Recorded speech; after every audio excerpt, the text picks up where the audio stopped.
السلام علیکم friends, ready plant میں آپ کو خوش آمدید۔ ملیشین MH370 جس نے 8 مارچ 2014 کو کوالالمپور انٹرنیشنل ایئرپورٹ سے بیجنگ کے لیے ٹیک آف کیا اور پھر کبھی بھی یہ لینڈ نہیں ہوا اور نہ ہی اس کا ثبوت ہمیں آج تک مل پایا ہے۔ ٹیک آف کے محض 42 منٹ بعد ہی جہاز غائب ہو گیا۔ اس پلین میں 227 مسافر سوار تھے۔ اڑان کے تقریباً 40 منٹ بعد یہ ویتنام کے ایریے میں انٹر ہو چکا تھا، اسی لیے ملیشین ATC نے اسے الوداع کیا اور MH370 سے کو پائلٹ فریق حامد نے گڈ نائٹ ملیشین MH370 کہا۔ یہ MH370 سے آنے والے آخری الفاظ تھے۔ چونکہ اب یہ ویتنام میں انٹر ہو چکا تھا تو اب اسے ویتنام ایئر ٹریفک کنٹرول نے اسے آگے کی انسٹرکشنز دینا تھی، لیکن افسوس بار بار کوشش کرنے کے باوجود Vietnam air traffic control Malaysian MH370 سے رابطہ نہ کر سکی۔ وقت گزر رہا تھا اور MH370 کا ملیشین ایئر ٹریفک کنٹرول سے رابطہ ختم ہونے کے بعد دوبارہ کسی سے بھی رابطہ نہ ہو پایا اور ٹیک آف کے 42 منٹ بعد یہ جہاز غائب ہو گیا۔ دوستو، کسی بھی جہاز کو غائب تب ہی کہہ سکتے ہیں جب اس پلین کا ٹرانسپونڈر اور دوسرے تمام کمیونیکیشن سسٹمز سگنلز کو ٹرانسمٹ کرنا بند کر دیں۔ ملیشین MH370 کے ساتھ کیا ہوا یہ کسی کو نہیں پتا۔ کیا تمام سسٹمز کو بند کر دیا گیا یا بند کروا دیا گیا یا یہ کام کرنا چھوڑ گئے، اس کے بارے میں کوئی بھی 100% نہیں کہہ سکتا۔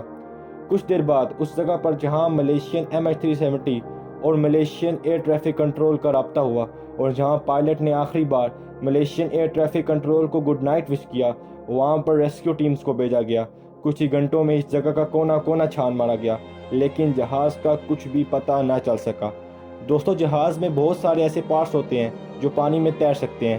انویسٹیگیٹرز کا یہ ماننا تھا کہ اگر پلین پانی میں کریش ہوا ہے تو ضرور اس کا کوئی نہ کوئی ثبوت ملے گا۔ اسی سوچ کے ساتھ کئی فائٹر پلینز کو بھیجا گیا اور شپس کو پانی کے راستے پتہ لگانے کے لیے بھیجا گیا، لیکن افسوس کوئی بھی سراغ ہاتھ نہ آ سکا۔ واقعے کے 3 دن بعد انویسٹیگیٹرز کو ایسا ثبوت ملا جس نے سب کو حیران و پریشان کر دیا۔ ملیشین ملٹری ریڈار کے ڈیٹا سے یہ پتہ چلا کہ پلین اپنی منزل کی طرف جانے کی بجائے سمندر کی طرف مڑ گیا تھا۔ انویسٹیگیٹرز کو اب پتہ چلا کہ ہم جس جگہ 3 دنوں سے جہاز کو تلاش کر رہے ہیں یہاں تو کوئی پلین کریش ہوا ہی نہیں تھا۔ ٹرانسپونڈر اور دوسرے تمام کمیونیکیشن سسٹم کو بند کر کے پلین تقریباً 190 ڈگری بائیں کی جانب مڑ چکا تھا۔ کچھ دیر اڑنے کے بعد یہ انڈین اوشن کی طرف مڑ گیا۔ یہاں پہ آپ کے ذہن میں یہ سوال آیا ہوگا کہ کیا جہاز کو ہائی جیک کیا گیا، جس کی وجہ سے اس نے اپنی ڈائریکشن تبدیل کر دی اور سارے کمیونیکیشن سسٹم کو بند کر دیا۔ لیکن انویسٹیگیٹرز نے یہ جاننے کے لیے ہر ایک مسافر کا مکمل ڈیٹا چیک کیا، لیکن کوئی بھی ثبوت ہاتھ نہ آ سکا۔ جہاز میں 227 میں سے کوئی بھی دہشت گردی سے جڑا ہوا نہیں تھا جو پلین کو ہائی جیک کر سکتا تھا۔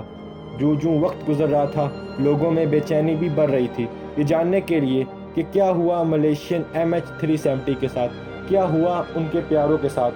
لیکن سچ تو یہ تھا کہ تاریخ میں پہلی بار ایسا ہوا تھا کہ جب انویسٹیگیٹرز کو کوئی بھی ثبوت نہ مل پایا، نہ ہی پلین کا کوئی ملبہ ملا اور نہ ہی پلین کی کوئی لوکیشن ملی۔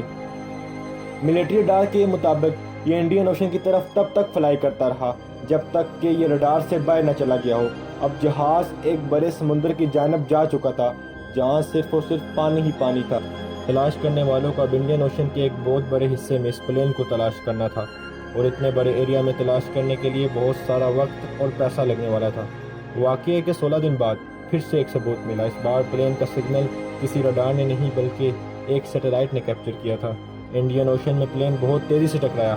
سیٹلائٹ سے ملے ڈیٹا کے مطابق یہ پلین ورٹیکلی انڈین اوشن میں ٹکرایا، جس سے کہ پانی میں ایک بہت بڑی لہر بن گئی تھی۔ یہ اتنے زور سے ٹکرایا کہ سیٹلائٹ نے بھی اسے کیپچر کیا تھا۔ اس سیٹلائٹ سے ملے ڈیٹا کے مطابق پلین غائب ہونے کے بعد بھی 6 گھنٹے تک اڑتا رہا اور پھر آخرکار یہ پلین انڈین اوشن میں جا کر کریش ہو گیا۔ حیرانی کی بات تو یہ ہے کہ اتنا وقت گزر جانے کے باوجود اور اتنی تلاشی کے باوجود بھی آج تک پلین کا کوئی بھی سراغ نہ مل سکا۔ پلین کو تلاش کرتے کرتے کئی ہفتے، کئی مہینے اور کئی سال گزر چکے ہیں، لیکن ابھی تک کوئی بھی ثبوت ہاتھ نہیں لگا اور ابھی تک یہ حل نہیں ہو سکا ہے۔ دوستوں، اس سے پہلے بھی بہت سارے پلین کریش ہو چکے ہیں، لیکن ان کے پیچھے کیا وجہ بنتی ہے معلوم ہو ہی جاتا ہے، لیکن یہ تاریخ کا وہ واحد پلین کریش ہے جس کا ابھی تک کچھ معلوم نہیں ہو سکا۔ کسی بھی مسافر کی ڈیڈ باڈی آج تک نہیں معلوم ہو سکا۔ بہت سے ممالک نے اس پلین کریش کی تحقیقات کی ہے، لیکن کوئی بھی 100% نہیں کہہ سکتا کہ اس پلین کے ساتھ یہی واقعہ ہوا ہوگا۔ ہماری اللہ پاک سے دعا ہے کہ اللہ پاک ہمیں ہر قسم کے حادثات سے اپنے حفظ و امان میں رکھے، آمین۔